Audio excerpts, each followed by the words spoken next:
জিনাবে বিচারের পরিণাম কি? এক নম্বর পরিণাম ঈমানকে দুর্বল করে।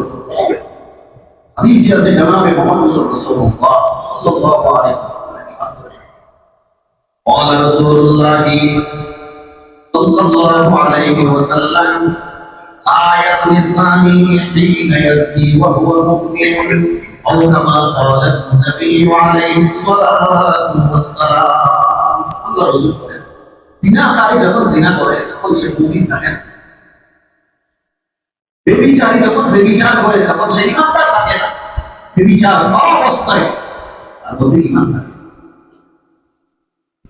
এই বেবিচারকে যদি সে হালাল মনে করে সঙ্গে সঙ্গে ঈমান বেড়ে যাবে তাহলে হয়ে।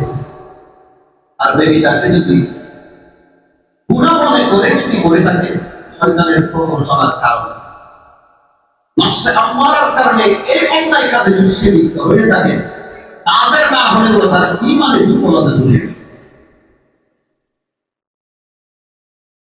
বান্দার ঈমান যখন দুর্বল হয়ে যায় তখন বান্দার অন্তর ভালো কোনো কিছু আর কবুল করে না। তখন মসজিদে তার ভালো লাগে না, মাহফিল তার ভালো লাগে না, হুজুর তার ভালো লাগবে না, কোরআন তেলাওয়াত তার ভালো লাগবে না। এক কথায় ভালো কোনো কিছু তার অন্তর আর কবুল করে না। ঈমানের স্বাদ, ইসলামের স্বাদ, ইবাদতের স্বাদ একেবারে নষ্ট হয়ে যায়। আমরা অনেককে দেখি যে মসজিদে আসার পরে দেওয়ালে একটা গিয়ে মোবাইল চালায়, ভাই লজ্জা লাগে না? কোথায় আসছেন আপনি? আল্লাহ করে আসছেন। দেওয়ালের সাথে যে লাগিয়ে লাগিয়ে আল্লাহ করে 20-25 মিনিট সময়ের জন্য আসছেন। এই সময়ে বসে বসে আপনি মোবাইল চেক করতেছেন, মোবাইল দেখতেছেন, একটু লজ্জা লাগে না? মুসল্লিরাকে কি বলবে না বলবে এখানে পরোয়াই করতেছেন না আপনি, সেটাতে এক পাশে রাখলাম। আল্লাহকে লজ্জা করা উচিত ছিল। আর অবস্থা এমন মনে হয়েছে আধা ঘন্টার জন্য মসজিদে আসছে, এমন জানি বেকার সময়। এজন্য সে একটা কাজ করতেছে, সেটা হলো মোবাইল চালানো। ধরে ধরে বসে আপনাদের মসজিদে কল্পনা করে লজ্জা লাগে না? আমরা তো আল্লাহ করে এসেছি, আল্লাহর সামনে বসেছি, আল্লাহর সামনে দণ্ডায়মান করেছি, আল্লাহকে তো লজ্জা করা হয়েছে। ইদা মাদাকাল হায়া ওয়াফাল মাশিকা, লজ্জা শরম যখন চলে যায় মানুষের যা মনে চায় তাই করতে। আল্লাহ আমাদেরকে লজ্জাশীল ইমানদার হওয়ার তৌফিক দান করেন। আমিন। হাদিসে আছে জনাবে মুহাম্মদ রাসূলুল্লাহ সাল্লাল্লাহু আলাইহি ওয়াসাল্লামের সাথ করেছেন, আমরা যখন জিনা করে জিনা করা অবস্থায় মুমিন থাকে,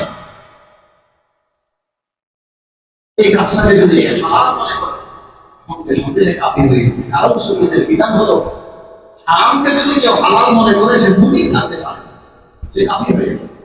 আর যদি গুনাহকে গুনাহ মনে করে যদি করে থাকে সে কাফির না হলেও মস্ত বড় পাপী। এই পাপের কারণে তার ঈমান কমজোর হয়ে যায়, দুর্বল হয়ে যায়। দুর্বল ঈমানের কারণে ইবাদতের স্বাদ নষ্ট হয়ে যায়, অন্তর নষ্ট হয়ে যায়। এই অন্তর ভালো কোনো কিছু আর কবুল করে না। দুই নম্বর জিনা ব্যভিচারের দ্বিতীয় নম্বর পরিণাম হলো ভয়াবহ পরিণাম, পারিবারিক সম্পর্ক নষ্ট হয়ে, পারিবারিক বন্ধন নষ্ট হয়ে। স্বামী যদি জানে তার স্ত্রী অপর পুরুষের সাথে সম্পর্ক রাখে, অবৈধ সম্পর্ক রাখে, তাহলে এই স্বামী এই স্ত্রীকে রাখবে, তালাক দিয়ে দিবে। তালাক দিয়ে দিলে তো বৈবাহিক বন্ধন যেটা আছে সেটা নষ্ট হবে। তাহলে দ্বিতীয় নম্বর পরিণাম হলো বৈবাহিক বন্ধন যেটা আছে, পারিবারিক বন্ধন যেটা আছে সেটা নষ্ট হবে। তিন নম্বর, জিনা ব্যভিচারের কারণে সমাজের অশান্তি বৃদ্ধি পায়, পাপাচার দিনের পর দিন বৃদ্ধি পায়। যে সমাজে জিনা ব্যভিচার বেশি, সেই সমাজে হত্যা, অন্যায় হত্যা, ধর্ষণ, অবৈধ সম্পর্ক, লাভমে এগুলো বাড়বে। চতুর্থ নম্বরে যে সমাজে জিনা ব্যভিচার বেশি, আল্লাহর গজব সেই সমাজে নেমে আসে, আল্লাহর গজব নেমে আসে। কওমে লূত এদেরকে আল্লাহ আসমানে উঠিয়ে, যে এলাকায় ছিল সে এলাকাটাকে আল্লাহ আসমানে উঠিয়ে উল্টিয়ে দিয়েছে এই অপরাধের কারণে। জিনা ব্যভিচার, সমকামিতা, এগুলোর কারণে আল্লাহর গজব। ৫ম নম্বর পরিণাম হাদিসে আছে, বুখারী শরীফের হাদিস, মেরাজের রজনীতে আল্লাহ রাসূল সাল্লাল্লাহু আলাইহি ওয়াসাল্লাম কিছু নারী পুরুষদেরকে উলঙ্গ অবস্থায় জাহান্নামের আগুনে ঝুলতে দেখেছে। কিছু নারী পুরুষদেরকে উলঙ্গ অবস্থায় জাহান্নামের আগুনে ঝুলতে দেখেছিল। আল্লাহ রাসূল ফেরেশতাদেরকে জিজ্ঞাসা করেছিল, এরা কারা? ফেরেশতারা উত্তর দিয়েছে, ইয়া রাসূলুল্লাহ, এরা হলো ব্যভিচারী এবং ব্যভিচারী।